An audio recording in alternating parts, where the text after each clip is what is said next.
Bro hi bro. Hi bro. So Raja Saab 2.2 అని చెప్పేసి second trailer వచ్చింది, ఎలా అనిపిస్తుంది మీకు? మీరు అడిగే క్వశ్చన్ స్లోగా ఉంది. రాజా కింగ్ సాబ్. సాబ్ అంటే హైలైట్ లో ఉంటారు. ప్రభాస్ ని ఇప్పటి వరకు అట్లాంటి కాంబినేషన్ లో చూడలేదు కాబట్టి నేనైతే ఎంజాయ్ చేసిన. ఫస్ట్ టైం లారెన్స్ హర్రర్ మూవీని కామెడీ చేయొచ్చని చూపించారు. సో ప్రభాస్ కూడా అట్లాంటివి చేస్తారో మరి లేదంటే దెయ్యం సినిమా లాగా రామ్ గోపాల్ వర్మ అలా భయపెడతారో తెలియదు కానీ సినిమా అయితే ఎగ్జైటింగ్ ఉంది. ఎప్పుడు వస్తుందా న్యూ ఇయర్, ఎప్పుడు వస్తుందా January 9th అని వెయిట్ చేస్తున్నాం అన్నమాట. మరి ప్రభాస్ గారిని చాలా వింటేజ్ డార్లింగ్ లాగా చూపించాను అంటున్నారు, బట్ ఎంతైనా కూడా ఫేస్ లో కొంచెం ఏజ్ గా అనిపిస్తుంది అని కూడా అంటున్నారు.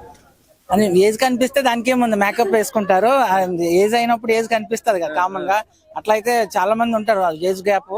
అని ఈ సినిమా మేము సినిమా కోసమే వెయిటింగ్. ఏజ్ ఉందా ఏజ్ లేదా అని కాదు, ప్రభాస్ ని ఆ లుక్ లో చూడాలి. చాలా ఎగ్జైటింగ్ అయితే ఉందన్నమాట. అంటే ఇప్పుడు బాహుబలి, కల్కి ఇలాంటి సినిమాలు చూసిన తర్వాత ఇట్లాంటి ఒక సినిమాని ప్రభాస్ గారి నుంచి మీరు ఎక్స్పెక్ట్ చేశారా?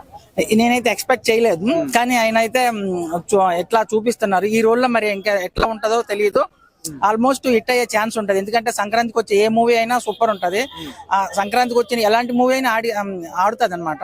సో మంచి ఫ్యామిలీ ఎంటర్టైనర్ అయ్యే ఛాన్స్ ఉండొచ్చు. 2026 ప్రభాస్ గారి సినిమాతోనే ఓపెన్ అవుతుంది.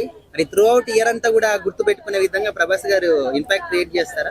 ఆల్రెడీ ప్రభాస్ గారు ఎన్నో రికార్డులు క్రియేట్ చేస్తారు. ఇంకా కొత్తగా క్రియేట్ చేయడానికి ఏముంది? కొత్త సంవత్సరం ఆయన జస్ట్ నడిచి వెళ్ళిపోతే చాలండి. ఆయన ఒక రేంజ్ కి వెళ్ళిపోయారు. ఇప్పుడు ఆయన సినిమా బాగుందా బాగోలేదనుకో, ఆయన ఒక రేంజ్ కి వెళ్ళిపోయిన తర్వాత జస్ట్ నడిచి కనిపించి హాయ్ చెప్పి వెళ్ళిపోయినా కూడా సినిమా హిట్ అన్నమాట. మరి ఇప్పుడు ప్రభాస్ గారి ఈ సినిమాకి ఫ్లాప్ టాక్ వచ్చినా కూడా మాక్సిమం ఒక 400-500 crores వస్తాయి. మరి ఇప్పుడు ఈ సినిమాకి మీరు ఎంత ఎక్స్పెక్ట్ చేస్తున్నారు కలెక్షన్స్? ఇప్పుడు ఉన్న రేట్ల ప్రకారం అన్ని రేట్లు పెంచేశారు, కానీ ఒట్టప్పుడు అయితే సినిమాని ఓటీటీలో చూస్తారు. కానీ సంక్రాంతికి ఏంటంటే అందరూ థియేటర్కి వచ్చే చూస్తారు. ఎందుకంటే పండగకి ఊరెళ్తారు కదా, ఇంకా ఫ్యామిలీకి ఒకసారి సినిమా చూపించాలనే కాన్సెప్ట్ లో సంక్రాంతికి అయితే కంపల్సరీ మూవీ చూస్తారు కాబట్టి కలెక్షన్స్ పెరుగుతాయి అన్నమాట. 100% అన్న. టికెట్ రేట్ ఎంత పెట్టినా కూడా చూస్తారు.